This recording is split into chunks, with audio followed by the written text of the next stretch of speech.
Hi guys நம்ம இப்போ இந்த வீடியோ என்ன பார்க்க போகிறோம் அப்படின்னா ஒரு சின்ன அப்டேட் தான் பார்க்க போகிறோம். அது எதை பற்றினது அப்படின்னா வந்து combine civil service examination four அதாவது குரூப் 4 இருக்குது பார்த்தீங்க. அதை பற்றினது இன்றைக்கி தான் அந்த அப்டேட் நமக்கு டிஎன்பிசி போர்ட்லேருந்து வந்துச்சு. அது என்ன அப்படின்னா கவுன்சிலிங் ரிலேட்டடாக வந்திருக்கு. மேக்ஸிமம் நம்ம கவுன்சிலிங் வந்து எப்போ இருக்கும் அப்படின்னா டிசம்பர் ஃபஸ்ட்டு 2 வீக்ஸ் கூட at least December 3rd week or 4th week start ஆகும் அப்படின்னு நினச்சோம். பட் அவங்க இங்கே பாருங்கள் tentative month of counselling January 25 அப்படின்னு கொடுத்துருக்காங்க.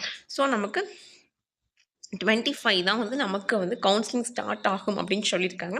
ஸோ இது வந்து இன்றைக்கி வந்தது ஆஃப்டர்நூன் ஒரு 3:30 அரௌண்ட் 3:40 அந்த மாதிரி அவங்க அலௌன்ஸ் பண்ணியிருக்காங்க.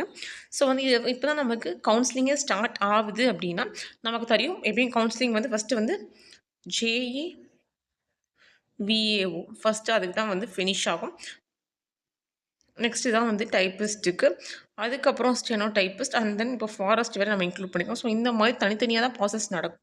ஸோ அப்படிங்கும்போது நமக்கு ஜான்வரி தான் வந்து கவுன்சிலிங்கே ஸ்டார்ட் ஆகும் அப்படின்னு சொல்லியிருக்காங்க. ஓகே கைஸ், அவ்வளவுதான். இந்த சின்ன அப்டேட் தான் இப்போ நம்ம இதை பார்த்துட்ருக்கோம். Okay guys, thank you.